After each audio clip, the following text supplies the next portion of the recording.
And was this any different than the camp that you had come from previously? The Oh first yeah, camp?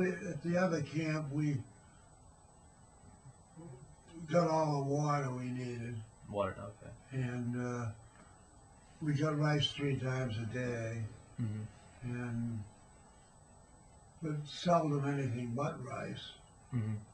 In fact, for 2 years I expect I could put all the chicken and beef and fish that I got in one hand. Mm-hmm. Right. Yeah, and we didn't get many vegetables. We got a few leaves every now and then.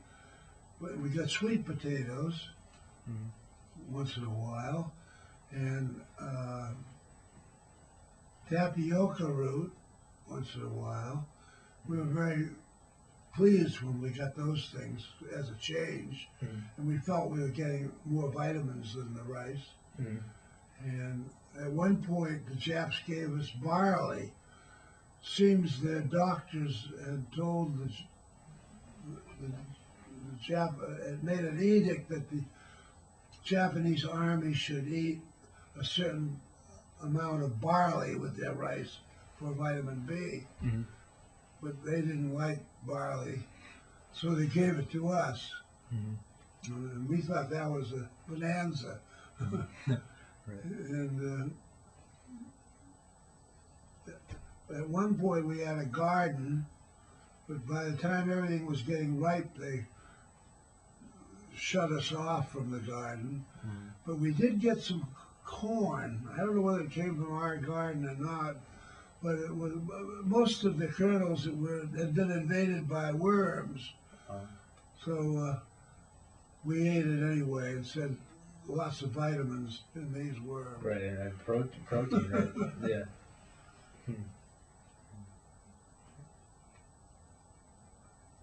But it's incredible that you could live on that I, particularly in my case, how could I live on that?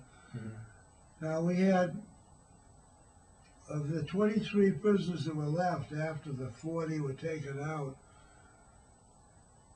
most of them died before the war. As you know from the book, there's only seven survived.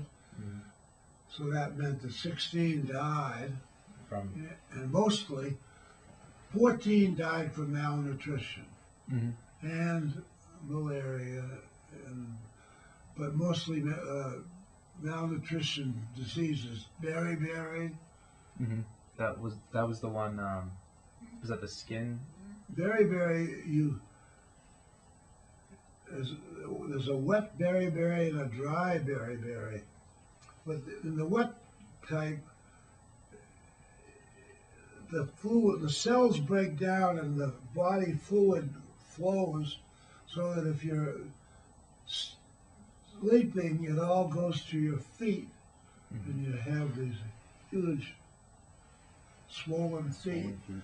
But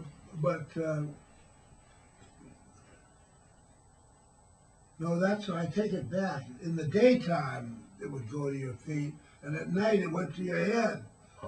So you'd wake up and your eyes would be like slits, and you could go like this and there'd be a hole, Right. because it was all fluid. And now, scurvy, pellagra, malaria, all these diseases we had, dengue fever, but the worst was just the malnutrition. And after a while, certain of the men would stop eating. They didn't want to eat. It was a mental state as much as anything else. They just had given up. And when they stopped eating, you knew their days were numbered. And although in some cases they last longer than you wished.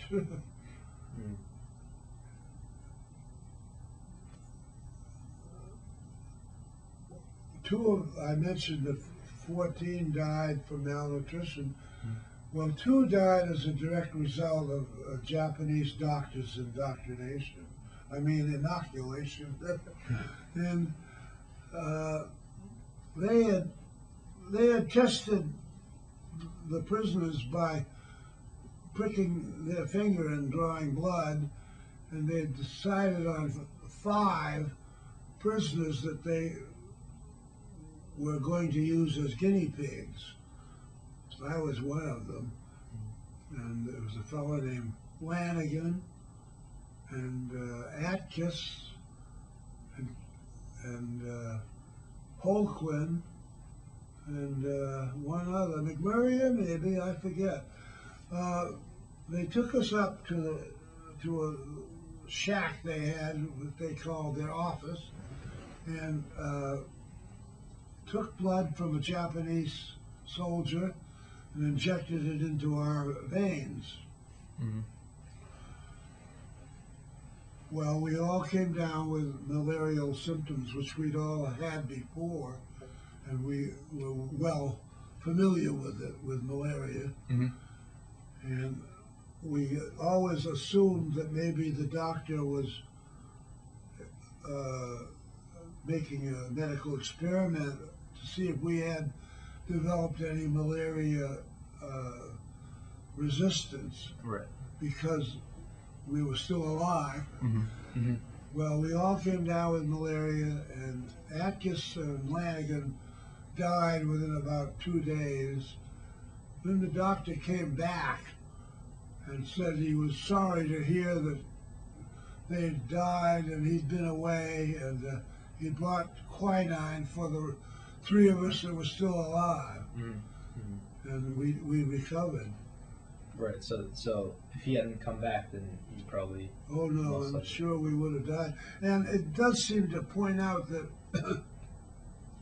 it must have been malarial blood that he had given us, because when he gave us the quinine, we Right. recovered. Mm-hmm. So, speaking of medical service, we had a doctor with us for most of our confinement. I think his name was Fushita, and we did not refer to him in very polite terms, because usually when he came, he'd give a shot of sugar and water, and then the person would die. We didn't think they died from the sugar and water, but rather when we got a doctor, the person was usually close to death. Mm-hmm. And this Fushida, when we were in Rabaul, he used to hold court every morning for sort of a sick call, Mm-hmm. and 20 or 30 prisoners would line up, because everybody was always sick anyway. Mm-hmm. And he'd sit up on a stage, but he wouldn't touch anybody. He had his hireling that would go down and examine somebody. Mm-hmm. And then he'd make a big stew, and he'd say, "Japan hospital ship, come Rabaul, American Skokie, boom, boom, boom." Mm-hmm. Hospital ship all gone, Mm-hmm. Right. And so it was all our fault that there was no medicine. Yeah.